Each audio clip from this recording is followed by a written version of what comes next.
What's going on, guys? Jump Change XD here. Hope you're all doing well and having a really great day. Today, we're going to be opening the AE0 Aleo miner, 60 mega hashes at 100 watts, making roughly $9 a day. At the time of recording, this is a $800 unit. So we're going to open this thing up. I want to see what this is all about. We're going to have it up and hashing, but first we got to unbox this thing. We're going to see what we're going to make on this thing for real, and then yeah, we'll go from there. Let's do it. So full transparency, Ice River sent this unit over to us for review, so I did not have to spend any of my own money on it. I just want that to be known right off the bat before we get too far into this.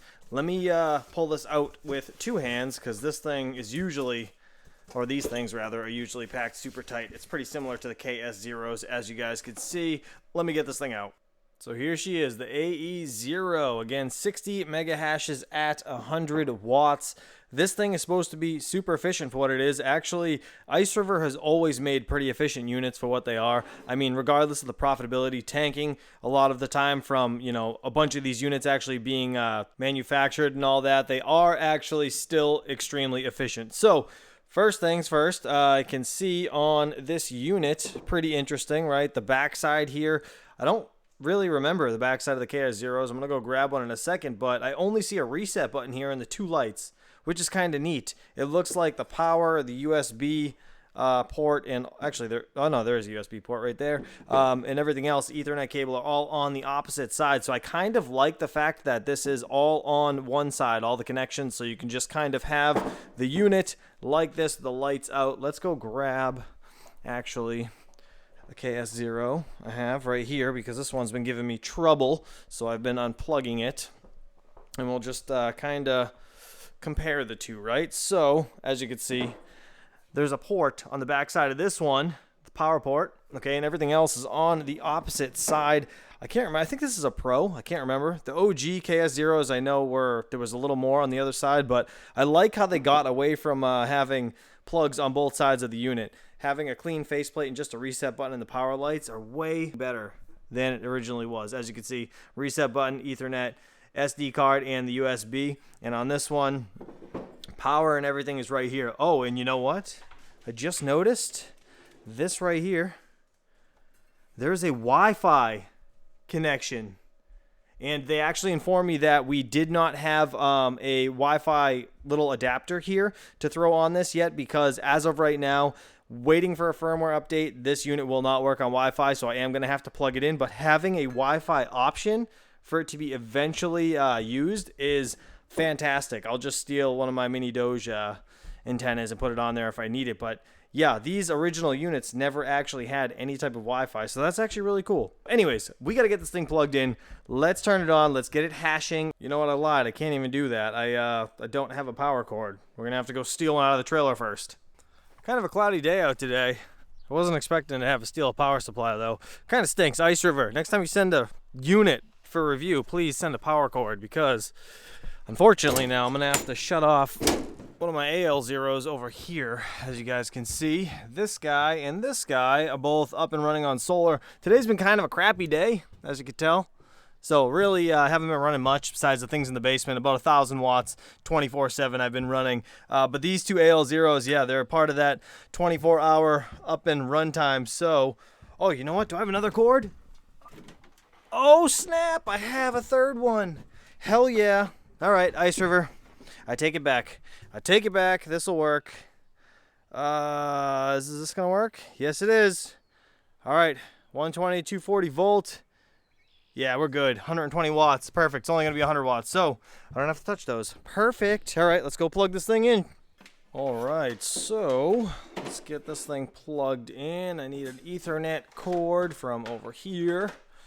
Perfect. And I'm going to use this TP-Link. So this thing, actually, there's a main unit that goes over at my Ubiquity system, and then I have 3 ports here to be able to plug in and test, and I'll still be able to find the IP and all that stuff within my network. So that thing is absolutely clutch for like 50 or 100 bucks. I forget what I paid for it, but this thing works out fantastic, so I don't have to have a hard line here. It like just sends the signal over the power cable. No idea how it works, but it works, so that's pretty awesome. And this is like super clutch, having both connections over here on the actual same side. because yeah, these things were a mess. Having the Ethernet cable and the power cable on the opposite side, you'd never have like a clean side to be able to display this thing like that. So that's pretty awesome. All right, so let me get this I guess all plugged in. 3, 2, 1. Thing should fire right up. Lights came on. These things are relatively quiet, so you're not really going to hear anything. But right now we're at 2 watts. I'm obviously going to have to find the IP and all that stuff, so give me a second. Let me get into my Ubiquiti. Let's find the IP to this guy, and then we'll see what she's actually pulling. All right, so we've been up for about 7 minutes so far.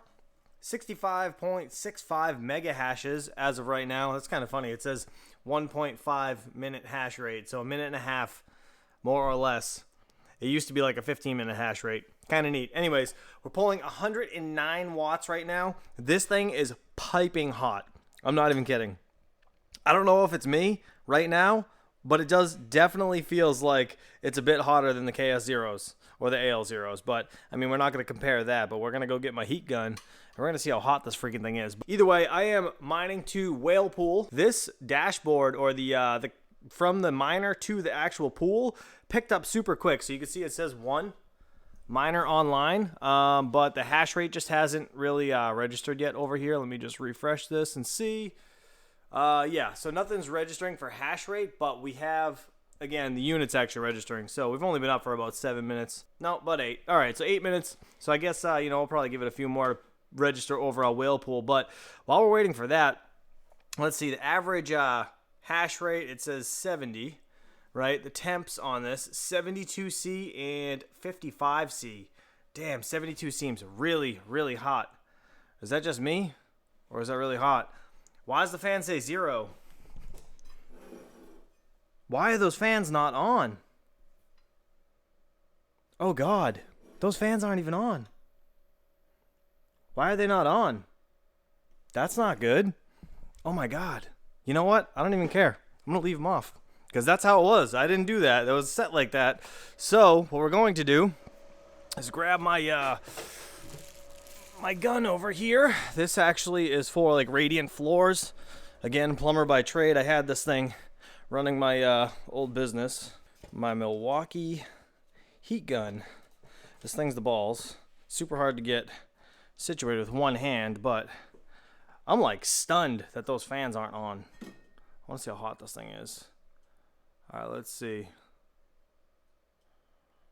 140-ish, 138, I guess, Fahrenheit.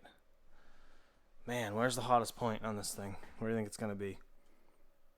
It's usually right where the power cable is. We'll go to that in a second. This side, 145 we just saw. Yeah, 145 degrees Fahrenheit. Holy shit. That's hot. We're going to check out the power cord just for shits. It's not glowing. You guys could see. Kind of pinpoint it with those two red lasers there. 130, I guess. So that's not bad, I guess, over there. So I'm not worried about that. But 145 seems pretty damn hot. I ain't gonna lie. We are going to... Man, we're going to turn these fans on. That's fucking crazy. I can't believe those fans aren't on. I'm putting them to 100 because I don't trust that. Oh, do I have to check that off? There we go. Checking it off. Save.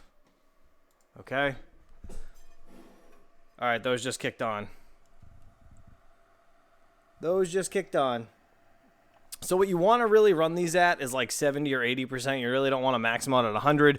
But that shit was getting way too hot for my liking. So...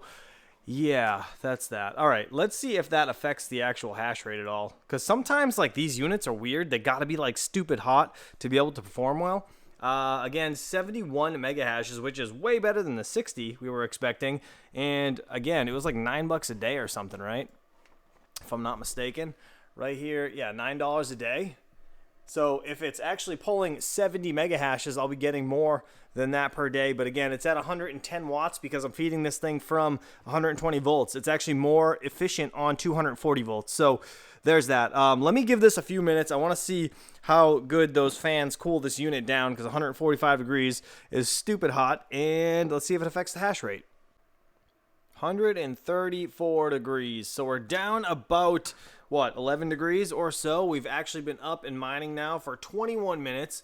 We have 77 mega hashes coming through this unit, and we saved some wattage, which is extremely impressive. We're at 104 watts basically as of right now. Again, this thing was at 110 watts a few minutes ago and 145 degrees. I put the fans on 100, which you'd think would be pulling more power, but it's not, which is strange. And the hash rate went up slightly. I'm kind of impressed. All right, let's check out Whale Pool real quick. Let me just see where we're at here. We got, what do we got? All right, we got something registering. So it's definitely not fully registering yet. I'm assuming it's going to take like a half hour to be full. Oh, wait. Actually, you know what? Right there. 66. Is that M-proofs? I think that's what it stands for when it comes to Aleo.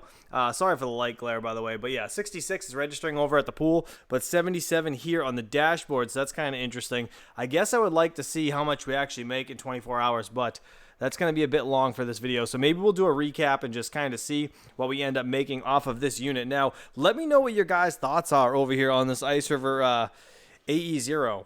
It's actually pretty awesome. I like the fact that it has Wi-Fi. I like the fact that both of the ports, or all of the ports rather, are on one side of the unit. It's not on both sides where it would just be ugly, you know, putting this on a server rack or wherever, just kind of chilling. You want to see the clean side. You don't want to see the wires coming all off it. So that's a cool plus on that. I guess the only real downfall is, like, you know, the unit itself being $800. Is it worth it? I mean, it could be if it realistically stays making $9 a day, which I don't think it's gonna stay there very long. If I had to guess, just in all honesty, it's probably going to be about $2 a day. If that, you know, but who knows? Aleo's down right now. It could go up higher. There might not be a lot of these units actually produced. That's probably a slim chance, but you never know. I still want to know your guys' thoughts on this down in the comments below. Have you guys purchased an AE0? Are you guys looking to purchase an AE0? If you are, code CHUMP will get you a little bit off of your purchase. Is it worth purchasing it? That's really going to be up to you. I am not investing into miners at this current moment. That is just me personally. You guys do what you want. You're all adults at the end of the day. This thing is profitable until it isn't. And right now, it's making $9 a day. So I can't really complain. Guys, have a good one. I'll catch you guys on the next video. Peace out.